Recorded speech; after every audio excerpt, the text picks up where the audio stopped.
Hidup bergelimang harta, mempunyai istri yang cantik dan seorang putri yang manis tak membuat seorang Demian merasakan kebahagiaan hidupnya.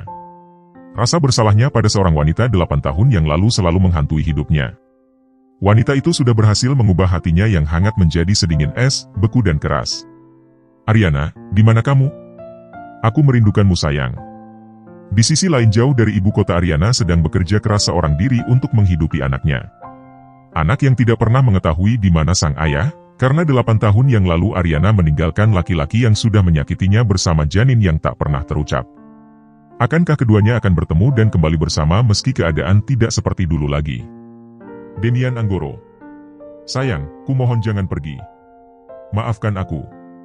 Nampak keringat mengucur di dahi seorang laki-laki yang terlihat masih tertidur di atas ranjang king size-nya. "Sayang, apa kamu baik-baik saja?"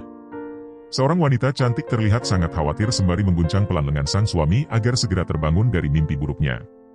"Kamu mimpi buruk lagi," ucapnya lagi setelah laki-laki itu terbangun lalu menyandarkan tubuhnya di headboard ranjang. Laki-laki yang bernama Demian itu nampak meraup wajahnya dengan kasar, menghapus sisa-sisa mimpinya yang sering ia alami selama 8 tahun terakhir ini. "Aku baik-baik saja, tinggalkan aku sendiri," perintahnya yang langsung dianggukin oleh sang istri. "Ariana, di mana kamu sekarang?" Selama 8 tahun ini Demian memendam perasaan bersalah karena sudah menyakiti wanita yang ternyata diam-diam sudah mencuri hatinya. Ia sadar selama ini begitu menyia-nyiakan wanita itu dan di saat wanita itu pergi jauh meninggalkannya, ia baru menyadari sudah jatuh cinta padanya. Di sisi lain, di sebuah daerah terpencil jauh dari ibu kota nampak seorang wanita sedang melihat berita pagi di televisi. Senyumnya nampak sinis ketika melihat wajah laki-laki yang teramat ia benci dalam hidupnya sedang tersenyum bahagia bersama istri dan putrinya di depan wartawan. Pengusaha sukses yang bernama Demian itu sering menjadi pemberitaan media karena kesuksesannya dalam berbisnis dan berumah tangga. Kemudian ia segera mengambil remote lantas mematikan televisinya tersebut. "Aku hamil." Ariana memandang tak percaya benda pipih bergaris 2 di tangannya tersebut. "Bagaimana ini bisa terjadi? Aku harus meminta pertanggungjawabannya." Dengan langkah tertatih Ariana mendatangi sebuah apartemen seorang laki-laki yang sudah ia anggap sebagai teman, tapi justru tega merenggut kesuciannya karena pengaruh alkohol pada malam naas sebulan yang lalu. Meski malam itu mendung begitu pekat, tapi tak menyurutkan langkah Ariana untuk memperjuangkan hak anaknya mendapatkan pengakuan dari sang ayah. Ia tidak mau anaknya akan menjadi seperti dirinya yang tidak pernah mendapatkan kasih sayang ayahnya. Sesampainya di sebuah tower apartemen yang menjulang begitu tinggi, Ariana melangkah pasti menuju unit paling atas tower tersebut. Setelah pintu lift terbuka, Ariana segera melangkahkan kakinya keluar.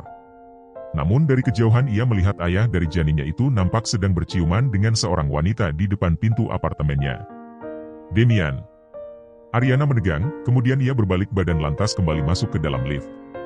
Meski di luar hujan mulai turun, Ariana tetap saja melangkahkan kakinya menembus derasnya hujan di tengah kegelapan. "Nak, sepertinya kita tidak membutuhkan ayah lagi. Ibu janji akan melindungi MU sepenuh hati, seperti mendiang nenekmu yang melindungi ibu sampai akhir hayatnya. Kadang kala pergi itu lebih baik daripada bertahan tapi sakit." Begitu juga yang dilakukan Ariana dan dia yakin ini adalah garis hidup yang harus ia jalani. Seandainya Ariana bertahan dan meminta pertanggungjawaban dari laki-laki itu, Ariana tidak yakin hidupnya dan anaknya kelak akan bahagia. Mengingat bagaimana Demian selama ini yang terkenal sebagai seorang Casanova. Apalagi perbedaan di antara mereka yang begitu menjulang, Ariana hanya seorang gadis yatim piatu dan miskin. Sedangkan Demian seperti seorang pangeran di matanya dan ini bukan dongeng, pikirnya.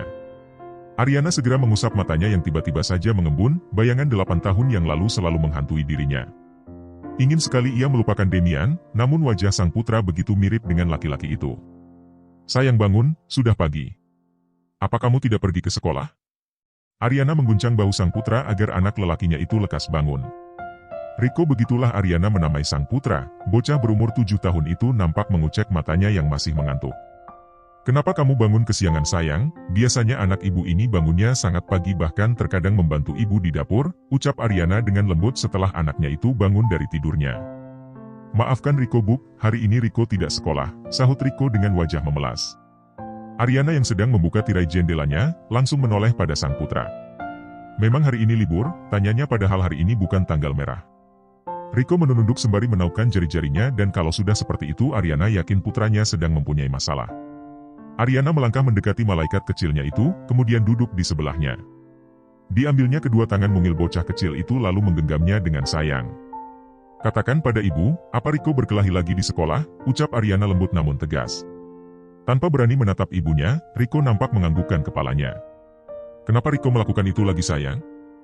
Bukannya ibu sudah bilang berkelahi itu tidak baik, nak? Ariana masih menggenggam tangan putranya itu. Tapi Doni mengolok Riko terus. Buk, Doni bilang Riko anak haram, Riko tidak pantas berteman dan sekolah di sana. Riko marah lalu pukul Doni. Bocah kelas 2 SD itu nampak berbicara sambil terisak. Mendengar ucapan Riko, Ariana langsung memeluk sang putra. Ariana begitu merasa bersalah, tak seharusnya anaknya itu menanggung kesalahannya dulu. Maafkan ibu, nak. Riko mengurai pelukannya, lalu memandang wajah ibunya yang sembab.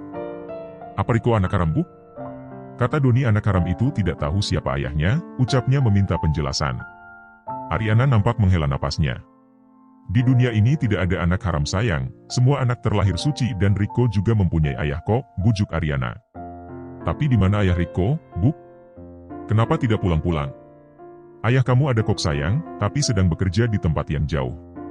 Suatu saat pasti pulang, kamu sabarkan menunggunya, bujuk Ariana lagi. Riko mengangguk.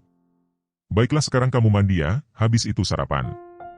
Ibu akan ke sekolah dan berbicara pada wali kelasmu, perintah Ariana kemudian. Sembari membuka toko rotinya di teras rumahnya, Ariana nampak memijit pelipisnya yang tiba-tiba nyeri. Loh Riko tidak sekolah, Rin? Tanya Widya tetangga sebelah rumah Ariana yang sudah ia anggap seperti kakaknya sendiri. Dia dihukum Mbak, habis berkelahi dengan temannya, sahut Ariana. Pasti gara-gara ayahnya lagi kan, ucap Widya. Ariana menganggukkan kepalanya, memang selama ini Riko sering sekali menjadi korban perundungan karena status ayahnya yang tidak jelas. Ayolah Rin, ikuti saran Mbak. Ayo ikut Mbak ke ibu kota, di sana kamu bisa mencarikan sekolah yang lebih baik buat Riko, bujuk Widya. Ariana terdiam, kembali ke ibu kota itu sama saja mendatangi masa lalunya. Bagaimana kalau laki-laki brengsek itu bertemu dengannya lagi dan mengetahui kalau Riko adalah darah dagingnya? Pasti laki-laki itu akan merampas Riko darinya dan sungguh ia tak bisa hidup tanpa sang putra yang selalu menjadi penyemangat hidupnya. Aku tahu apa yang kamu khawatirkan, tapi ibu kota itu luas. Kamu tidak akan bertemu laki-laki itu lagi pula kamu bisa tinggal di salah satu kontrakan Mbak di sana dan membuka toko kuemu kembali, bujuk Widya lagi. Akan kupikirkan, Mbak, sahut Ariana sembari menyusun kue-kuenya di dalam etalase. Bulan depan Mas Herman sudah harus pindah ke kantor pusat, kuharap kamu bisa ikut kami. Kamu tahu sendiri kan Riko paling tidak bisa jauh dari Mas Herman, ucap Widya. Iya Mbak, akan kupikirkan lagi, sahut Ariana. Demian masih saja bersandar di head board ranjangnya setelah bermimpi buruk, bayang-bayang Ariana beberapa tahun yang lalu selalu saja berputar di kepalanya bagaikan kaset rusak. Tidak ada yang buruk dari wanita itu kecuali kemiskinan. Demian yang dulu begitu angkuh dan membenci kemiskinan, kini ia menyesali semua perbuatannya itu. Nyatanya Ariana yang miskin yang pada akhirnya bisa meluluhkan hatinya, namun di saat ia menyadari betapa berharganya wanita itu. Ariana telah pergi dan tak pernah kembali lagi, berbagai upaya Demian mencari keberadaannya tapi sampai saat ini belum juga ketemu. Maaf Tuan, saya mengantar pakaian kerja Anda, ucap seorang laki-laki setengah baya yang menjadi kepala pelayan di kediaman Demian. Demian yang tadinya memejamkan matanya, langsung mengerjap lalu menatap laki-laki yang sudah puluhan tahun mengabdi pada keluarga besarnya itu. Nyonya bilang, Anda bermimpi buruk lagi. Ini saya bawakan air hangat dicampur dengan madu, itu akan menenangkan lambung Anda. Kepala pelayan tersebut yang diketahui bernama Pak Salim nampak menyerahkan segelas air pada Demian. Terima kasih. Demian mengambilnya lalu meminumnya hingga tandas. Siapkan pakaian, saya akan segera mandi, perintahnya kemudian. Baik, Tuan. Pak Salim nampak menepuk tangannya lalu datanglah dua pelayan yang membawa beberapa setel pakaian, dasi dan sepatu. Silakan Tuan, ucap Pak Salim agar majikannya itu memilih pakaian sesuai seleranya. Saya mau kemeja biru itu dan jasnya, dasinya yang itu dan sepatunya juga yang hitam itu, tunjuk Demian. Begitulah Demian sejak dulu dia lebih suka dilayani oleh Pak Salim daripada sang istri, entahlah dia menganggap istrinya itu apa. Namun sejak pernikahan bisnis yang diatur oleh kedua orang tuanya, Demian tak pernah menganggap wanita itu layaknya istri. Bahkan kamar tidur mereka pun terpisah, namun jika mereka berada di area publik maka mereka akan sama-sama bersikap layaknya pasangan yang bahagia. Dedi, teriak bocah kecil bernama Olive ketika melihat sang ayah menuruni anak tangga dengan menenteng tas kerjanya.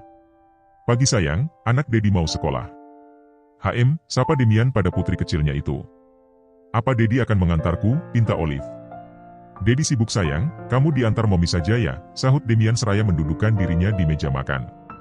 Benar sayang, biar Momi yang mengantarmu, sela Monica dengan mengulas senyumnya. Ia nampak akan menaruh roti di atas piring Demian, namun suaminya itu langsung mengangkat tangan menolaknya. Pak Salim, bisa oleskan selai nanas itu ke roti saya, perintahnya pada kepala pelayannya yang sedari tadi sudah berdiri tak jauh darinya. Baik, Tuan. Melihat penolakan Demian pada dirinya, Monica nampak mendesah kesal. Bertahun-tahun ia mencoba meluluhkan hati laki-laki itu, namun hingga kini belum juga berhasil, bahkan sikap Demian semakin dingin padanya. Dedi selalu saja sibuk, cebik Olive. Sedangkan Demian yang sedang memakan sarapannya hanya mengulas senyumnya, lalu mengusap gemas puncak kepala bocah kecil tersebut. Silakan, Tuan. Victor nampak membukakan pintu mobilnya, ketika melihat atasannya itu keluar dari kediamannya. Terima kasih, sahut Demian. Setelah itu mobil tersebut melaju meninggalkan kediaman yang sangat mewah tersebut. Ketika mobil mereka berhenti di sebuah lampu merah, Demian nampak melihat beberapa anak jalanan sedang mengamen di sana dan itu mengingatkannya pada Ariana. Demian langsung membuka jendela mobilnya setengah, setelah itu ia mengulurkan beberapa lembar uang berwarna merah pada anak-anak tersebut. Victor yang melihat dari kaca spionnya nampak melengkungkan bibirnya, ia merasa sejak 8 tahun terakhir ini bosnya sudah sangat berubah meski sikapnya lebih dingin tapi jiwa sosialnya sangat tinggi. 1 bulan kemudian, setelah berpikir matang-matang, akhirnya Ariana memutuskan untuk ikut Widya ke ibu kota.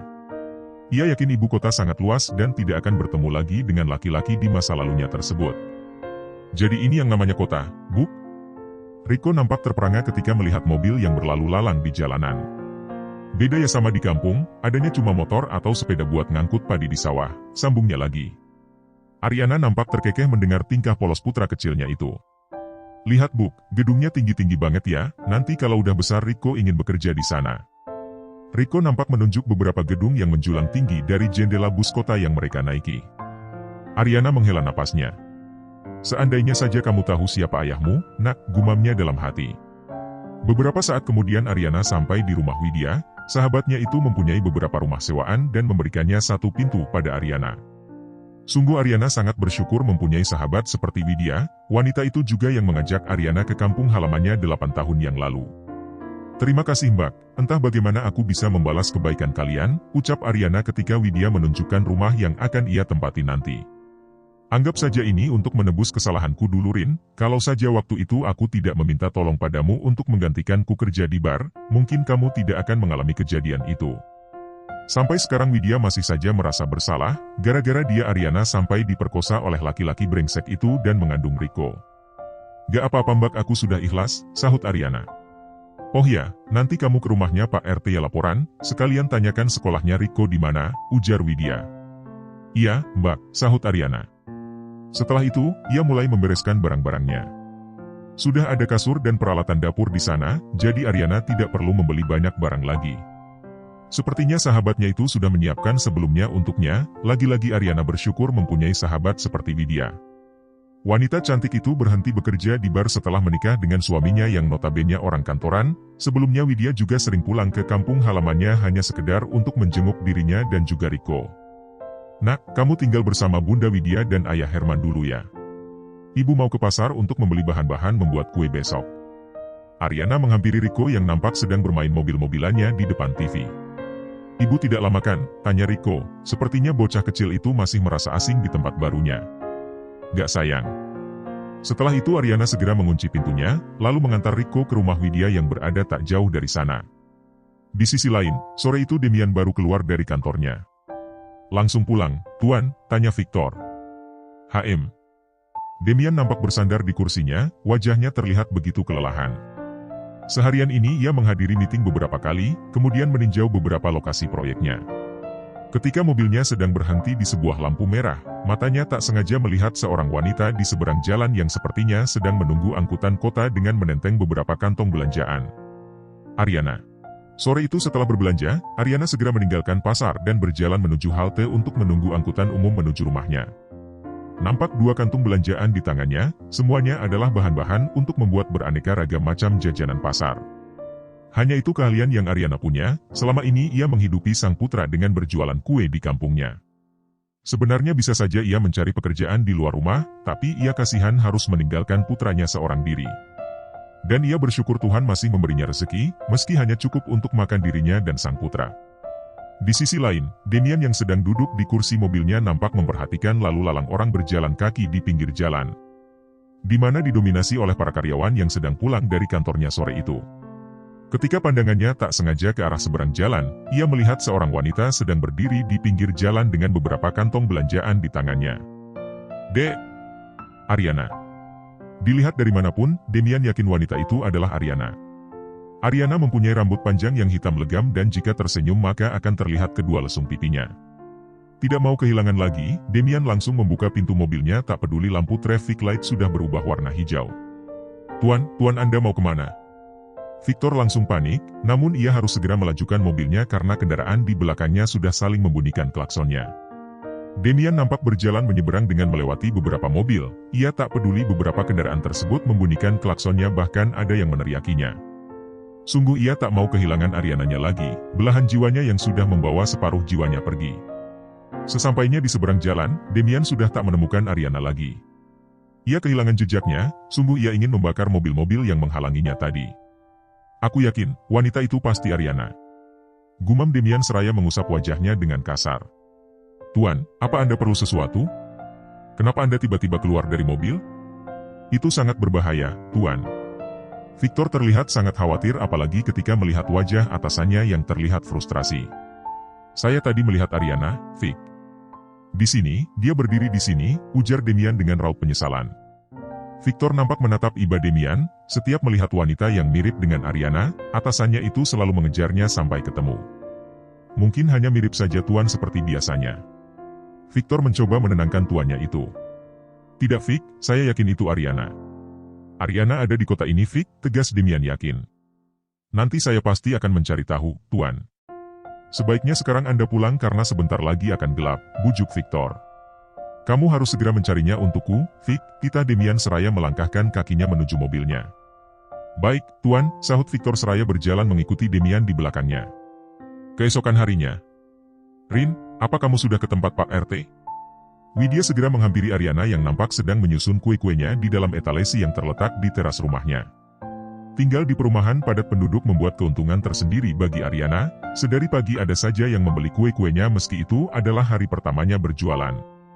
Sudah mbak tadi malam, katanya Riko disuruh daftarkan saja di sekolahan di ujung jalan raya itu melalui jalur prestasi jadi bebas biaya bulanan, sahut Ariana. Bagus dong, itu salah satu sekolah favorit di sini dan kebanyakan anak-anak orang kaya yang sekolah di sana dan masalah pembulian kamu jangan khawatir, di sana terkenal dengan toleransi dan sopan santunnya, ujar Widya meyakinkan. Tapi prestasi di kampung sama dikotakan beda mbak, iya kalau Riko bisa lulus tes. Ariana terlihat bimbang. Riko yang sedang makan di depan TV, langsung beranjak dari duduknya lalu menghampiri ibunya di luar. Riko bisa Bu, Riko akan belajar yang rajin biar bisa lulus tes, ucapnya menimpali. Nah itu Riko aja semangat, masa kamu tidak Rin, bujuk Widya. Ariana nampak menghela napasnya, kemudian mengulas senyumnya. Baiklah anak ibu yang ganteng, besok kita ke sana untuk mengikuti tes, ucapnya yang langsung membuat Riko senang. Kalau begitu Riko akan belajar sekarang, timpal Riko dengan semangat, kemudian kembali masuk ke dalam rumahnya.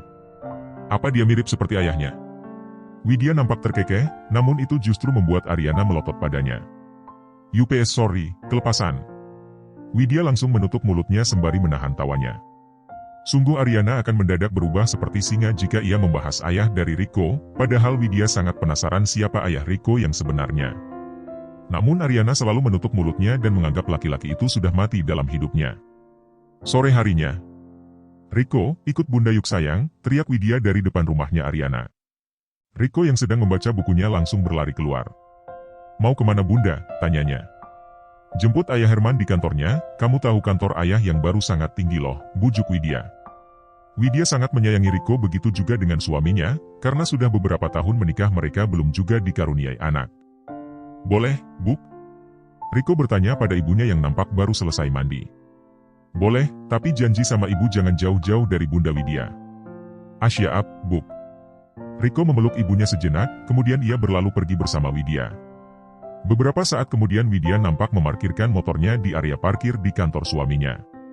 Rico nampak terperangah saat melihat gedung perkantoran itu. Ia mendongakkan kepalanya ke atas untuk melihat puncak gedung yang mempunyai puluhan lantai tersebut. "Anggoro Group," ucapnya ketika membaca papan nama gedung tersebut. "Sayang, Bunda kebelet pipis. Kamu tunggu di sini sebentar ya," pinta Widya. "Iya, Bun," sahut Rico yang sedang duduk di atas motor. Karena bosan menunggu Widya yang tak kunjung kembali, Rico nampak turun dari motornya. Ia mengedarkan pandangannya ke seluruh area gedung perkantoran itu. Ia melihat beberapa orang lalu lalang keluar dari dalam kantor tersebut untuk pulang. "Apa Rico menunggu Ayah Herman di depan pintu kantor itu saja ya?" gumamnya. Karena rasa penasarannya, Rico langsung saja berlari ke arah gedung tersebut. Namun sepertinya ia tidak melihat jika ada mobil yang melaju ke arahnya. Mobil tersebut langsung mengerem mendadak dan sang sopir langsung membuka jendela kaca mobilnya. "Hei anak kecil, apa yang kamu lakukan di sini? Ayo pergi dari sini," gertak Victor geram. Baru kali ini ia melihat anak kecil berseliweran di area parkir kantornya dan dia hampir menabraknya pula. "Maaf, Om. Rico sedang menunggu ayah," sahut Rico sembari menunduk ketakutan. "Sudah Vic, biarkan saja.